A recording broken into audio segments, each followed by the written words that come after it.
दोस्तों नमस्कार। आज हम 66वीं बीपीएससी मेंस के लिए क्वाड पर चर्चा करेंगे। यह इस साल का 66वीं बीपीएससी मेंस के लिए ये भी सर्वाधिक इंपॉर्टेंट टॉपिक्स है करंट में क्वाड। तो क्वाड पर हम इसके सभी आयामों को देखने का प्रयास करेंगे और खास करके मेंस अप्रोच से हम दिखा रहे हैं। यहाँ कहानी नहीं कही जा रही है, केवल एग्जामिनेशन फॉर्मेट में एग्जाम में अगर इससे रिलेटेड क्वेश्चन आ जाएगा तो कैसे लिखिएगा इसके बारे में चर्चा होगी और इसी पर डिस्कशन होगा।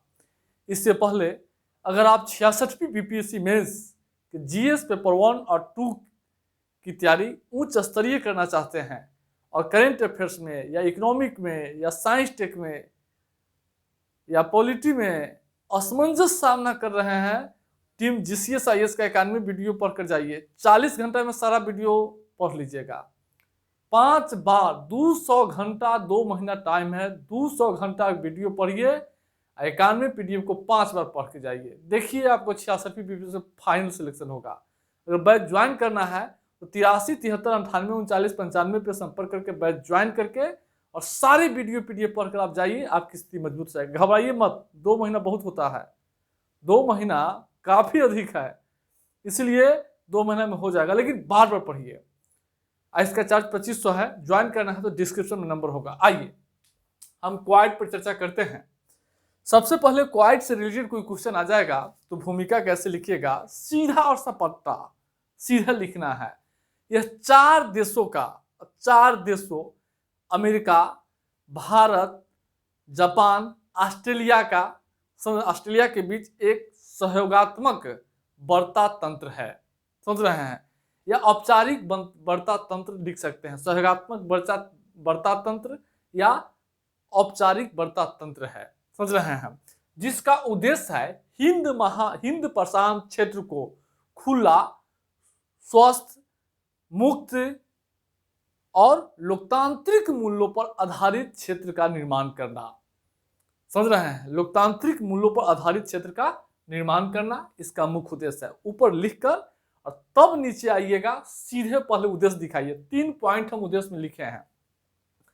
भारत प्रशांत क्षेत्र को लोकतांत्रिक मूल्यों पर आधारित क्षेत्र सुनिश्चित करना, यानी भारत प्रशांत क्षेत्र को खुला, स्वतंत्र, स्वस्थ और लोकतांत्रिक मूल्यों पर आधारित क्षेत्र जो है का निर्माण करना, भारत प्रशांत क्षेत्र को।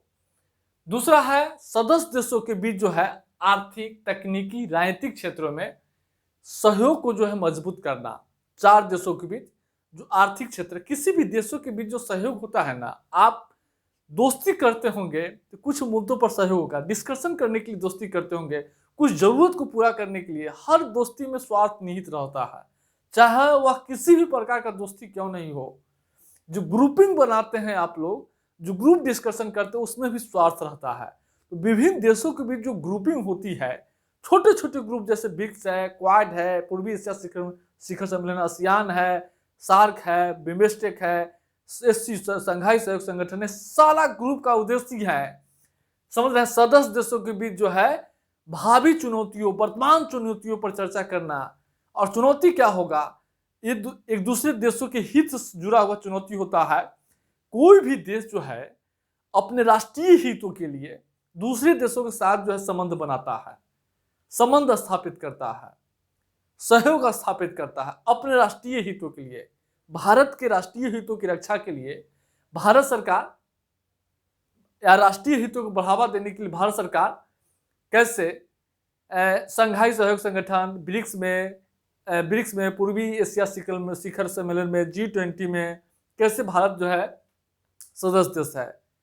और इसके माध्यम से भारत की जो पर्यावरण, जलवायु परिवर्तन से उत्पन्न चुनौतियों से निपटना, आर्थिक सहयोग को बढ़ावा देना, सांस्कृतिक संबंधों को बढ़ावा देना, तकनीकी सहयोग को बढ़ावा देना, रक्षा सहयोग को बढ़ावा देना, समझ रहे हैं, बुनियादी अवसंरचना के लिए निवेश को आकर्षित करना, समझ रहे हैं, निर्यात के लिए बाजार जो है के लिए सहयोग करना या व्यापारिक संबंध स्थापित करना, इसी सब के लिए जो है विदेश नीति में जो है चर्चा की जाती है। हम उस पर चर्चा कल की वीडियो में करेंगे, बहुत व्यापक तरीके से बता रहे हैं। क्वाड चर्चा कीजिएगा तो आप देखेंगे तो इसी सब उद्देश्य के लिए एक देश जो है दूसरे देशों के साथ या विभिन्न देशों के बीच जो है सहयोग स्थापित करता है। विदेश नीति में कुछ नहीं है, केवल समझने का अंतर है। एक जैसे आप दोस्ती करते हैं दूसरे के साथ विभिन्न हितों की पूर्ति के लिए, आपका कुछ निहित स्वार्थ होगा। जितने भी स्वार्थ होगा उस ठीक वही एक देश का स्वार्थ होता है। तो देश का जो स्वार्थ होता है, देश का जो हित होता है, वो होता है अर्थव्यवस्था के विकास करना, अर्थव्यवस्था में प्रौद्योगिकी का उन्नयन करना, व्यापार आयात निर्यात को बढ़ावा देना, रक्षा सहयोग को मजबूत करना या रक्षा के क्षेत्र में आत्मनिर्भरता प्राप्त करना, समझ रहे हैं, तकनीकी की प्राप्ति करनी, ऊर्जा जो है, चूंकि भारत में जो है ऊर्जा का सीमित भंडार है, विश्व के कुल ऊर्जा भंडार का, पेट्रोलियम भंडार का मात्र 0.4% भारत में है। तो भारत जो है पेट्रोलियम के आयात के लिए जो है मध्य पूर्व के देशों के साथ, अमेरिका के साथ, रूस के साथ, वेनेजुएला के साथ, सऊदी अरब, कुवैत, इस सब के साथ जो है संबंध स्थापित करता है।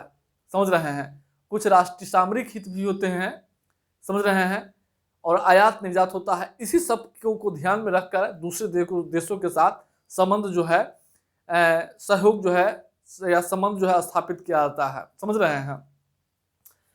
तो विभिन्न देशों के बीच, चारों देश जो है क्वाड के चारों देश के बीच आपसी जो है आर्थिक, तकनीकी, राजनीतिक, अन्य क्षेत्रों में जो है, अन्य क्षेत्र में सहयोग को जो है मजबूत करना और साझा हित को, देखिए साझा हित के क्षेत्रीय और वैश्विक हितों को बढ़ावा देना। अब देखिए चारों देश जो अमेरिका, भारत, जापान, ऑस्ट्रेलिया, इस चारों देशों का कुछ साझा जो है हित होता है, साझा हित है। अब साझा हित कहिए क्या? अर्थव्यवस्था, व्यापार, आयात निर्यात चारों देशों का हित है, प्रौद्योगिकी उन्नयन चारों देशों का हित है, जलवायु परिवर्तन से निपटने की जो चुनौती है, जलवायु परिवर्तन से निपटना, कोविड-19 वैक्सीन, कोविड-19 से निपटना, ये चारों देशों की चुनौती है। समझ रहे हैं, क्योंकि एक अर्थव्यवस्था में एक देश की जो जरूरत होती है, कमोबेश जो है अंतर के साथ जो है सभी देशों की जरूरत होती है, अपने नागरिकों के कल्याण को ऊंचा करना।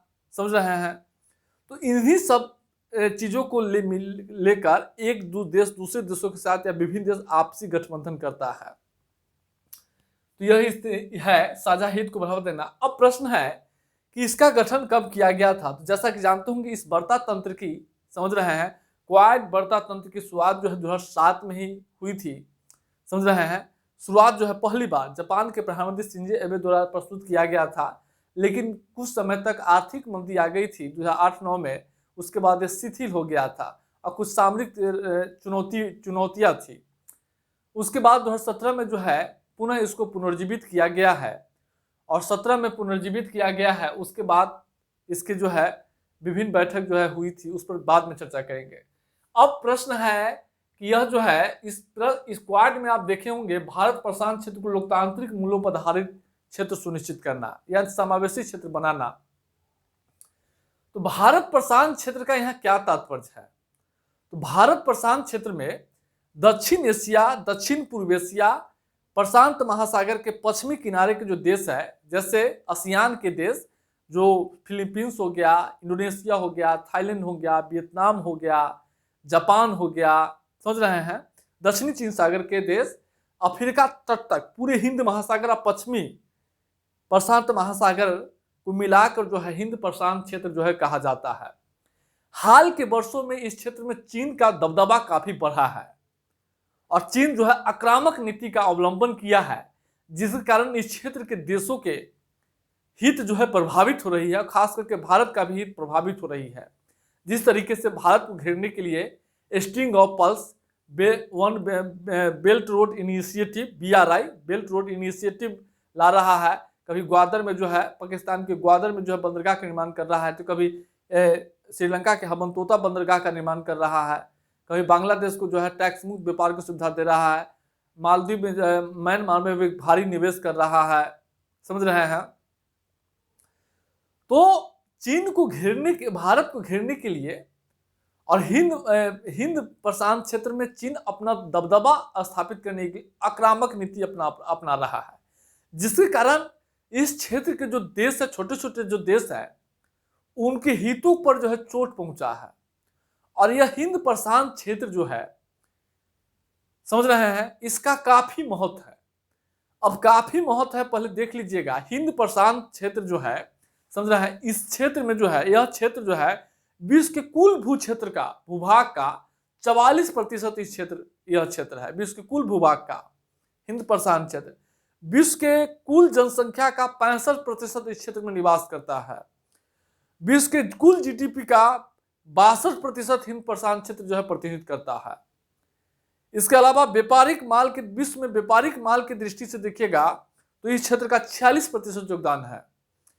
दक्षिणी चीन सागर में प्रति वर्ष जो है दक्षिणी चीन सागर के रास्ते प्रति वर्ष $3.5 ट्रिलियन का जो है व्यापार होता है। भारत का 90% व्यापार जो हिंद महासागर के माध्यम से होता है। ऊर्जा की भारत के 90% ऊर्जा की आवश्यकता हिंद महासागर से होती है।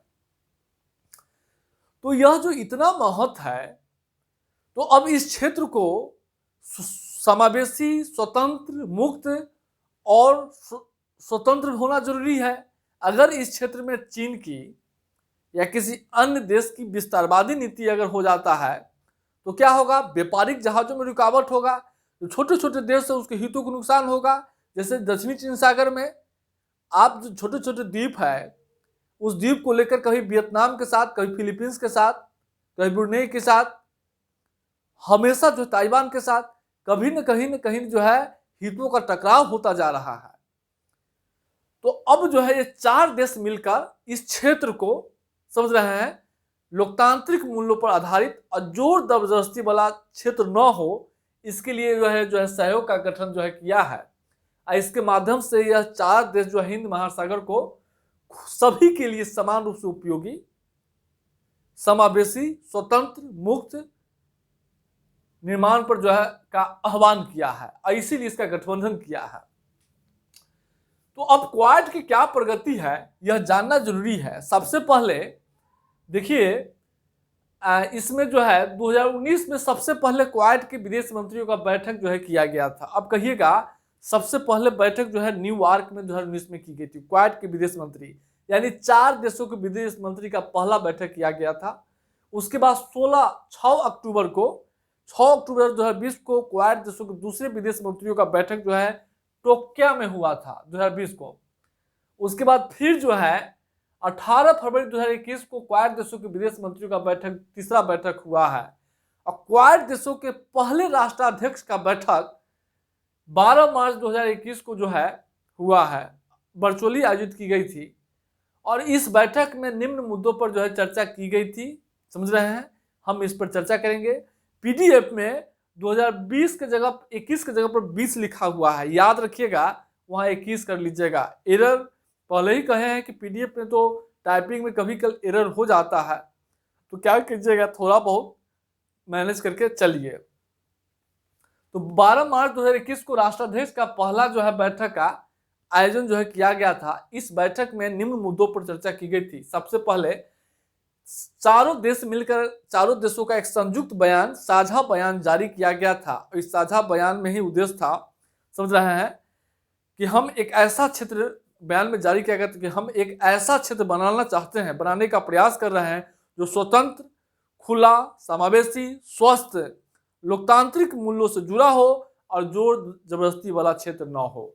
यानी हिंद प्रशांत क्षेत्र को ये चारों देश कहा कि हम एक ऐसा क्षेत्र बनाना का प्रयास कर रहे हैं जो खुला हो, समावेशी हो, स्वस्थ हो, लोकतांत्रिक मूल्यों से जुड़ा हो, यानी सभी का समान अधिकार हो, समझ रहे हैं, सबको बराबरी का अधिकार हो और जोर जबरदस्ती वाला क्षेत्र ना हो।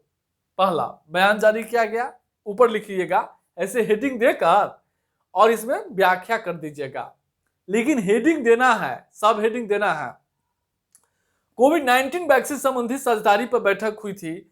अब चारों देश मिलकर, चूंकि कोविड-19 से उत्पन्न चुनौतियों को निपटने के लिए कोविड-19 वैक्सीन के वितरण में, उत्पादन में तेजी लाने पर एक समान जो है सहमति व्यक्त किया गया था और इसके लिए एक साझेदारी जो है शुरू करने का आह्वान किया गया था। साझेदारी यानी कोविड-19 वैक्सीन संबंधित एक साझेदारी बनाने का बात हुई थी, ताकि इससे क्या होगा, वैक्सीन उत्पादन में, वितरण में तेजी आएगा और इस क्षेत्र में सभी लोगों को जो है वैक्सीन तक पहुंच सुनिश्चित हो पाएगी।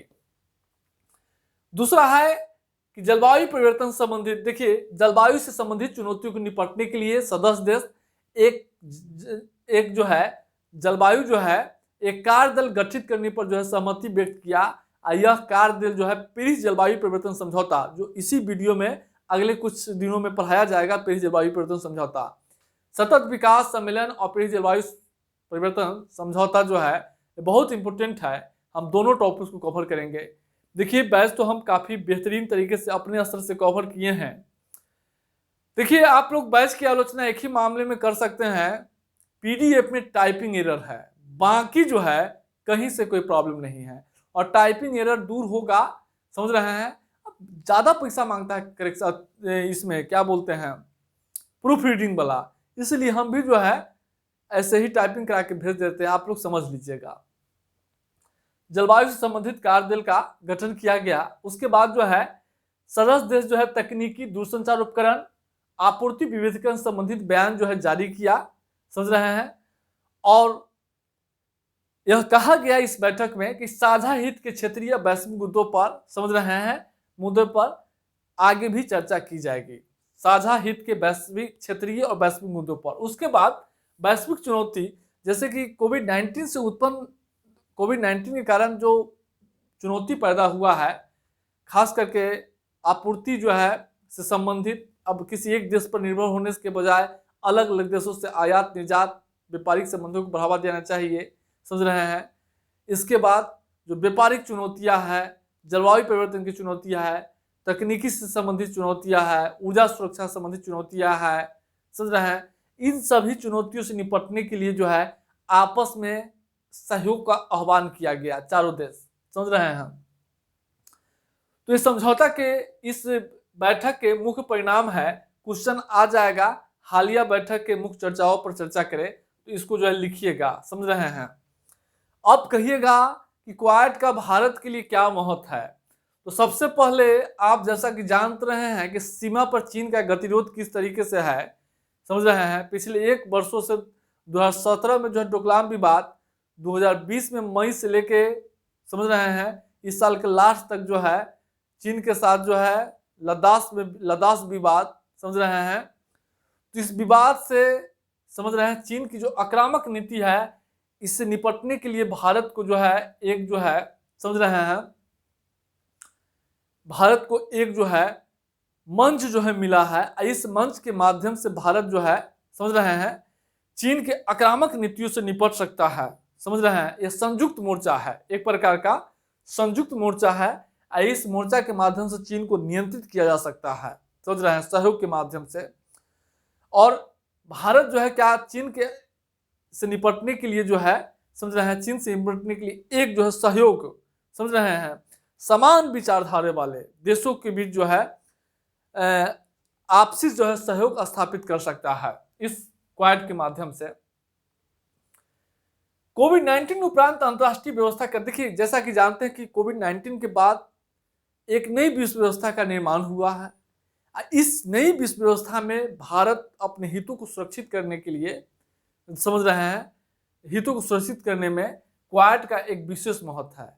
क्वाड के माध्यम से भारत जो है कोविड-19 से उत्पन्न नई विश्व व्यवस्था में अपने हितों को सुरक्षित रखने में पहले से ज्यादा सक्षम होगा, समझ रहे हैं। दूसरा है क्वाड देशों के बीच जो है रक्षा समझौता, भारत की रक्षा क्षमता का क्या होगा, सुदृढ़ीकरण होगा। जैसा कि जानते होंगे अमेरिका, जापान, ऑस्ट्रेलिया अब इसके माध्यम से सैन्य अभ्यास, समझ रहे हैं, मालाबार सैन्य अभ्यास आप जानते हैं, रणनीतिक सूचनाओं का आदान प्रदान, समझ रहे हैं, रक्षा तकनीकों के आदान प्रदान से भारत का क्या होगा, भारत का रक्षा क्षमता और सुदृढ़ होगा, मजबूत होगा। और सबसे बड़ी बात है कि भारत का 90% व्यापार जो है हिंद महासागर से होता है, ऊर्जा का 90% आपूर्ति हिंद महासागर से होता है। इस क्षेत्र को खुला, पारदर्शी, स्वतंत्र और लोकतांत्रिक मूल्यों से जुड़ा हुआ, जोर जबरदस्ती वाला क्षेत्र न बनने देना इस भारत के हित में होगा, समझ रहे हैं। यानी भारत प्रशांत क्षेत्र को लोकतांत्रिक मूल्यों पर आधारित क्षेत्र जो है का निर्माण हो पाएगा इस संगठन के माध्यम से, इस औपचारिक वार्ता तंत्र के माध्यम से। और भारत को वैश्विक चुनौतियों का सामना करने के लिए एक साझा मंच प्रदान कर रहा है, साझा मंच। और साथ ही साथ भारत के वैश्विक शक्ति में उभार होगा, जैसा कि जानते हो कि संयुक्त राष्ट्र एक बड़ा संगठन है और उस संगठन में छोटे छोटे देश जो है निखर कर नहीं आता है। कोई बड़ा संगठन होगा, कोई बड़ा बारात में जाएंगे तो आम आदमी को कोई पूछता नहीं है। जो टॉप मोस्ट लोग होता है, कोई बारात में जाइएगा तो उसी को जो है ज्यादा केंद्रित करता है मीडिया, कैमरा वाला। सामान्य आदमी को कोई पूछता भी नहीं है। तो संयुक्त राष्ट्र संघ एक बहुत बड़ा प्लेटफॉर्म है और भारत का जोर है कि छोटे छोटे ग्रुप्स में शामिल होकर, छोटे छोटे ग्रुप में जब भारत शामिल होता है तो उसमें एक वैश्विक शक्ति के रूप में, समझ रहे हैं, एक वैश्विक शक्ति के रूप में वो पेश आता है। इससे भारत का प्रोफाइल क्या होता है, बढ़ता है। आज जब प्रोफाइल बढ़ेगा तो क्या होगा, संयुक्त राष्ट्र सुरक्षा परिषद की अस्थायी सदस्यता भारत को मिलेगी और साथ ही साथ जो चीन के साथ प्रतिद्वंद्विता है उस पर भी लगाम लगेगा।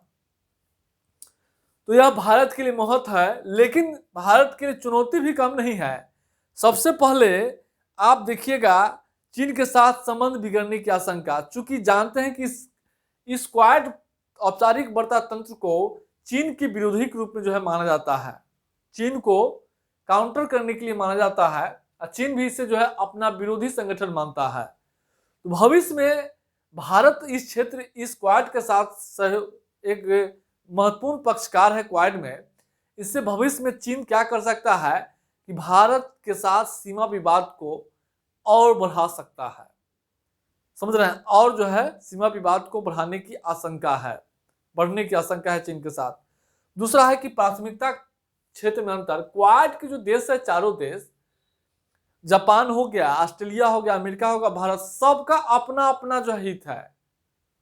अब किसी को जो है व्यापारिक हित है, किसी को रक्षा हित है, किसी को चीन के संतुलित करने के लिए हित है, किसी का आर्थिक हित है। तो सबकी प्राथमिकता जो है अलग अलग है, समझ रहे हैं, क्वाड देशों में। यानी हिंद प्रशांत क्षेत्र में 4 देश है और चारों देशों का अपना अपना जो है हित है। समान हित जो है कम मिल रहा है, कॉमन थोड़ा सा कम मिलता है। दूसरी क्या, संस्थागत, इस क्वाड का संस्थागत जो है कोई संरचना नहीं है। इसकी आलोचना, मतलब इसकी जो है चुनौती यही है, आलोचना नहीं कि चुनौती लिखिएगा। आमतौर पर चुनौती और आलोचना एक ही संदर्भ में यूज किया जाता है, खाली शब्द का अंतर रहता है। आलोचना, चुनौती, समझ रहे हैं। जब भी आलोचना आ जाएगा तो चुनौती भी लिख दीजिएगा, कोई दिक्कत नहीं है। उसके बाद सबसे पहले तो तीसरा आलोचना हम बोले हैं, तीसरा चुनौती क्या है कि क्वाड का कोई संस्थागत संरचना नहीं है। चौथा हम लोग देखेंगे कि क्षमता और संसाधन में भिन्नता, सदस्य देशों के बीच जो है क्षमता और संसाधन भिन्नता है। अमेरिका विश्व की महान शक्ति है, जापान जो है महान शक्ति है, विकसित देश माना जाता है जापान, ऑस्ट्रेलिया, भारत विकासशील है, समझ रहे हैं। तो चारों देशों की क्षमता और संसाधन में काफी अंतर है, समझ रहे हैं। क्वाड में जब चारों देशों की क्षमता और संसाधन में जो है अंतर होता है तो क्या होता है कि कोई देश जो है ज्यादा जो मूल्यवान होता है दूसरे देशों पर हावी होने लगता है, जैसे अमेरिका, समझ रहे हैं। तो एक चुनौती है। और दूसरा है संतुलन बिगड़ने की चुनौती, क्योंकि भारत क्वाड का भी सदस्य है और ब्रिक्स का भी सदस्य है, समझ रहे हैं। अब ब्रिक्स में चीन भी शामिल है और क्वाड में जो है भारत है। और चीन जो है क्वाड को क्या करता है, चीन और रूस दोनों क्वाड को क्या करता है, अपना विरोधी गठबंधन मानता है। अब जो है भारत के साथ सबसे बड़ी चुनौती है कि ब्रिक्स और क्वाड के बीच जो है संतुलन बनाने की है। कुछ विशेषज्ञों का मानना है कि क्वाड ब्रिक्स के कारण क्या होगा, भारत का संतुलन बिगड़ सकता है। लेकिन इन सब के बावजूद जो है, समझ रहे हैं, क्वाड चारों देशों के बीच जो है एक ऐसा औपचारिक वार्ता तंत्र मुहैया कराता है, सौगात्मक वार्ता तंत्र मुहैया कराता है, जहां सभी नेता साझा हित के वैश्विक, क्षेत्रीय और वैश्विक मुद्दों पर चर्चा करेंगे, समझ रहे हैं, जिससे हिंद प्रशांत महाक्षेत्र को खुला, स्वस्थ, स्वतंत्र और लोकतांत्रिक मूल्यों से जुड़ा हुआ, समझ रहे हैं, क्षेत्र बनाया जा सकता है, समझ रहे हैं। तो यह स्थिति है, इसको आप जो है देख लीजिएगा, क्वेश्चन आ जाएगा तो लिखिएगा और उसके बाद हम लोग कल दूसरे टॉपिक पर चर्चा करेंगे।